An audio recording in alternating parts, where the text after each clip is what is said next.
Hello to you, welcome to the Reality Show. The Reality Show is talking about real things in life. The reality of life can only be found in a real relationship with God through Jesus Christ. Today we're going to be talking about rescued by love, being rescued by love. Human trafficking is a criminal offense. Human trafficking involves exploiting men, women, children for financial gain. There are two main forms of human trafficking, that is labor, slavery, and sexual slavery.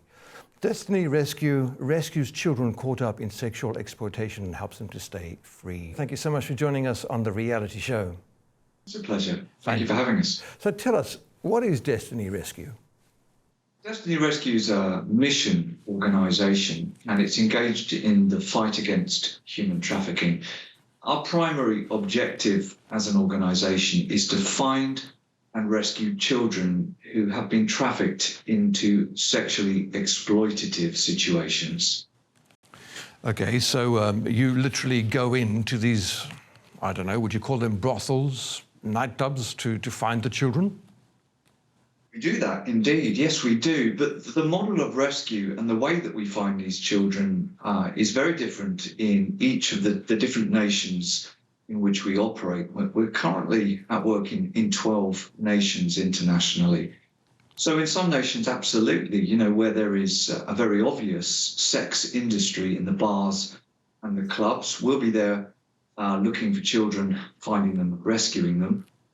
But, children can be exploited in many, many ways, and that can be online. So we're working increasingly in the fight against the online sexual exploitation of children. And then in countries within Africa, we have children who are putting themselves into sexually exploitative situations for a means of survival. So girls will be selling themselves to men maybe up to 10 times a day simply to buy one meal.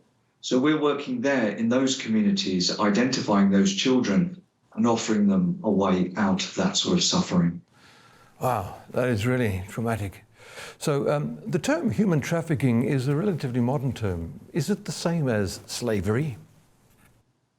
I mean, the children that are rescued become enslaved to the people who have taken them. So they are forced to do things that are unnatural. They're forced to do things that are enslaving their bodies. So yes, in that sense, it is a modern day equivalent. It is that, these children become trapped. They're trapped. It's not often in the stereotypical way that we think when we think about movies relate to the trafficking of people. These girls aren't always locked behind doors or chained up at all, but it's the emotional enslavement and it's the control an individual can wield over an individual's life. So to give you a good example of that, with the online exploitation of children, that's all to do with blackmail. So a perpetrator will extract images from a child, having groomed them online over a period of time, gaining their trust, then extracting inappropriate imagery of that child, and then immediately they have that material. The exploitation begins, the blackmail, the extortion, and that child is very much under the influence and the control of the perpetrator. In many of the countries in which we work, there's a huge respect culture, respect for your parents, respect for your elders, and often it's the oldest child, especially if she's female, who feels an obligation to help out financially, to help out, families who are struggling to put food on the table. And so the older child will sometimes go into that situation and sometimes not kept there against their will, but they feel they need to do something. And in many cases, this is the only thing that they can do that will actually enable them to send money home to the rest of the family. Do you ever find that parents literally sell their children to the sex trade for money, for return? Yeah, we find that in many cultures in the countries in which we work. The thing is, behind all of the reasons, and there are many, many reasons why children end up in these sort of situations, But the one thing that links all of it together is always poverty. And when there is extreme poverty in communities, that causes families to compromise, to make very, very, very difficult decisions. And that's just to survive. So a family living in an impoverished community may very likely succumb to the temptation of sending an oldest daughter into bar work simply so she can contribute to the family income, to keep younger brothers and sisters fed and alive. So it can be through that sort of compromising of your own values as a human being.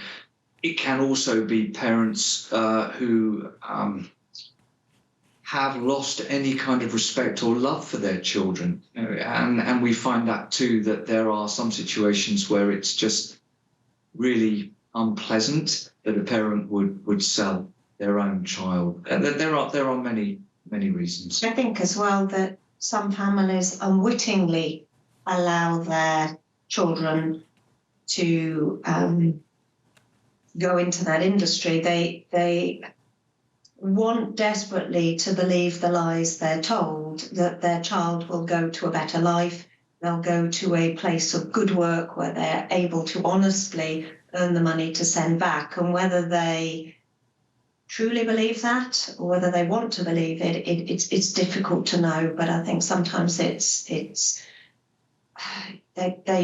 want to think that they're doing the right thing, but maybe deep down they know that there may be something more or evil going on. And one of the things that we find when girls are going through the counselling process after they've been rescued is one of the big hurdles they have to cross is forgiving the perpetrator, but oftentimes forgiving their own parents for allowing them to be in that situation, for not rescuing them from that situation. And that's something the girls often have to work through. And I think it's very important. We know as Christians, don't we, that forgiveness is so much part of our faith, that actually for them to really move forward, for them to really be able to move forward in their life and find a new hope, they have to, well, there's a need for them to deal with what's happened to them. And they only really deal with that and move forward if they're able to find that forgiveness in the way that Christ forgives us. Mm-hmm. That's where we see the greatest recovery, when a young person has been able to work through that process of forgiveness, because they can then move forward with their lives. Otherwise, that perpetrator will always have control over them. So true, indeed. That's true for anybody, really. Holding unforgiveness, they always say unforgiveness hurts the person holding it, not the person who's done the offence, doesn't it, isn't it? I want to ask you in a few minutes' time how you got involved and the activities that you're involved in. But just to stop for a minute on the counselling element of it. You go in, you find the girls, you rescue the girls. Does Destiny Rescue take them through a counselling program? Do you share Christ with them? What is the process? Yeah, I mean, it looks different in the different countries in which we work. But, where it works best is where a child goes through the trauma-based counselling program that we do, and is also introduced to the gospel message. But I would be lying to you if I said that happens in every project nation in which we work. It's important to say that I think that in some of the cultures in which we work, they are not welcoming to the Christian message. So we have to be very careful what we say and how we say it in some of the cultures in which we work. And sometimes it's simply down to lack of funding. We'd like to do in some of our projects more than we're currently able to do. But in the best case scenario, what we would be punching for would be to get every child through that counselling process on that road to the emotional and mental recovery, and also to introduce them to the gospel message, because that's where, again, we find the greatest healing happens. Indeed. So in some of our countries, we work with partner organisations. So Destiny, or very much do the rescue and be involved in that. And then we would seek to work with established partner organisations who are already on the ground, who already have things in place that help to look after the children once they've been rescued. And Destiny would then very much work with them for those organisations who are usually their local people, so they know the culture, they understand the culture, they're working already on the ground, and they would seek for them to then work through this programme of post-traumatic counselling with the children in the most culturally sensitive way. Yeah. Does Destiny Rescue follow up on these children? Obviously, you rescue them, you take them to the programme. They must at some point leave, your care and go out into the big wide world. Do you have any follow-up for them? Yes, so typically, Destiny, they would just be under the care of Destiny or the partner organisations for about 6 months.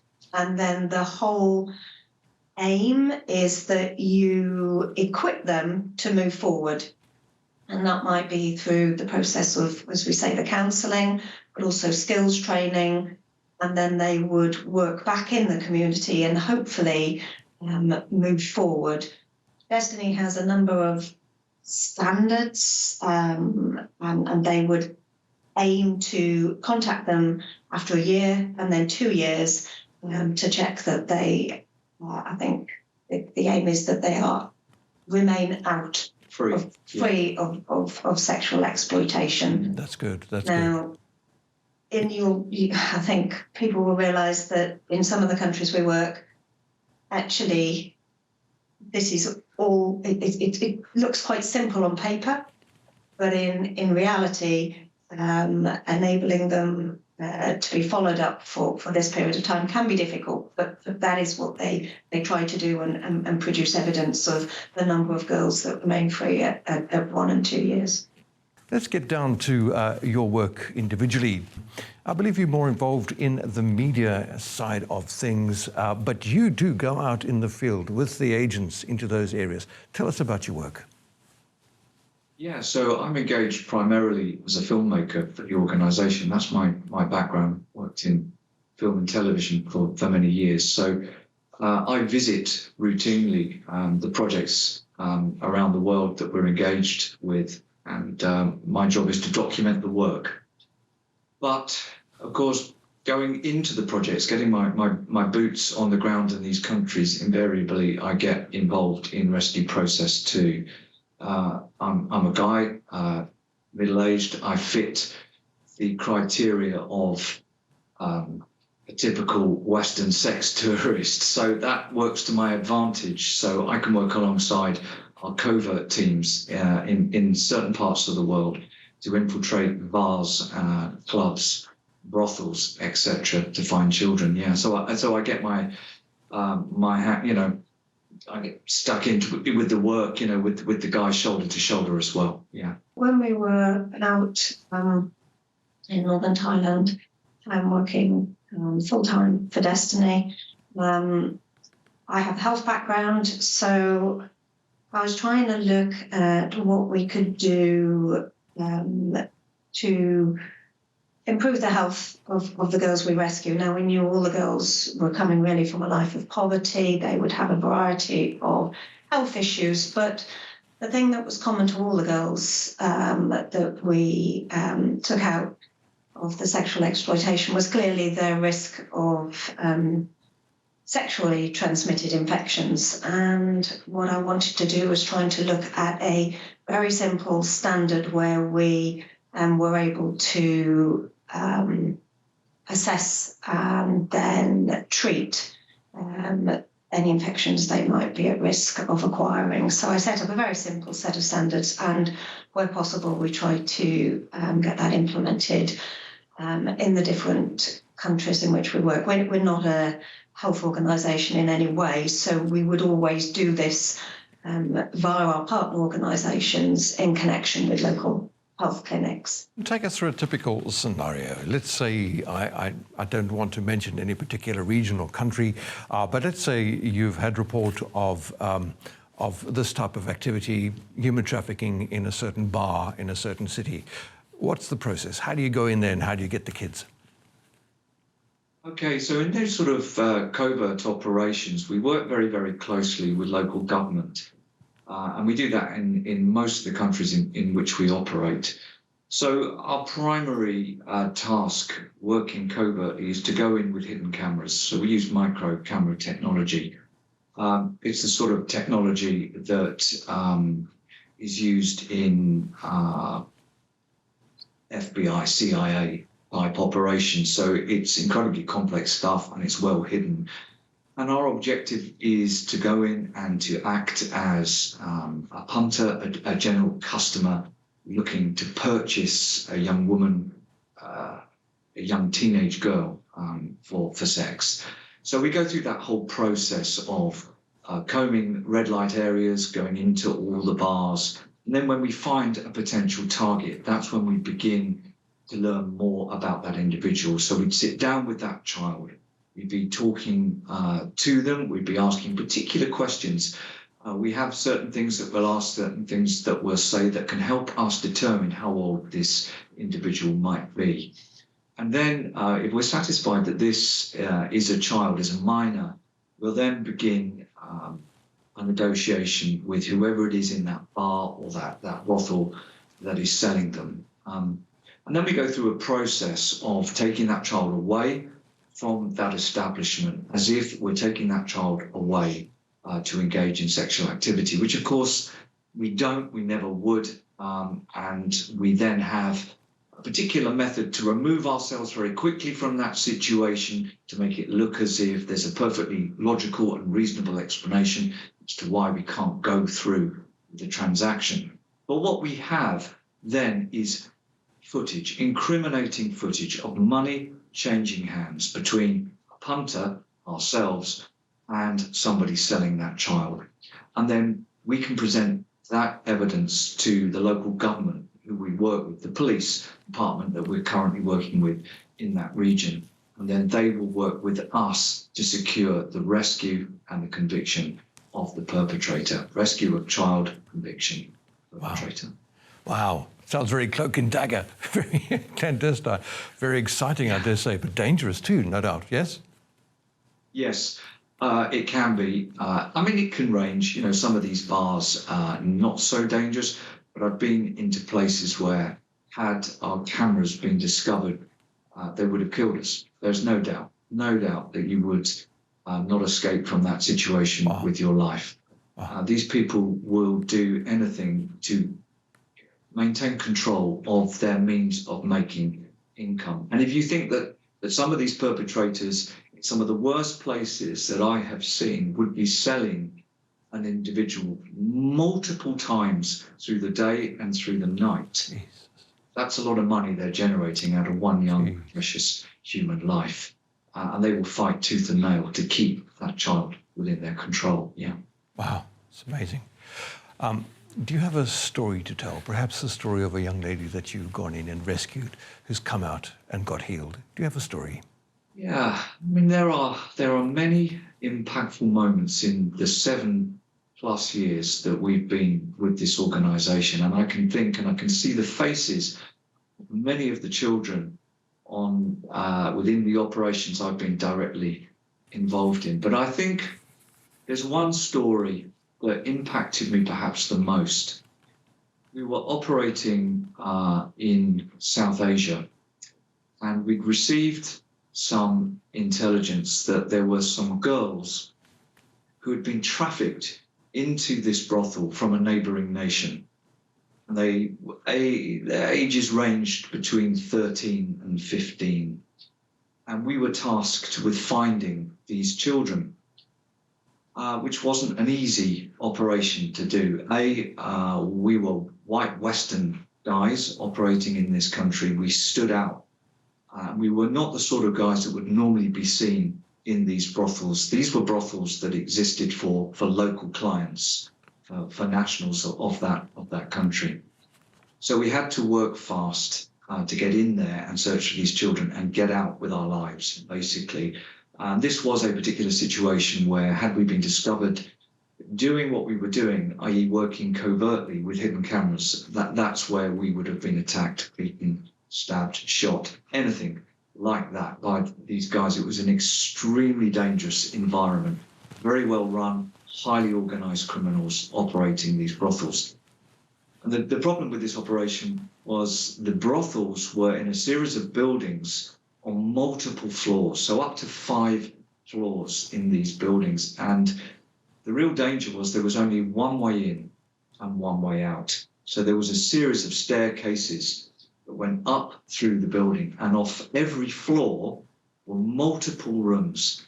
And within those rooms were multiple girls and young women being sold for sex. Mm-hmm. And the sheer volume of men waiting to abuse these girls was just shocking.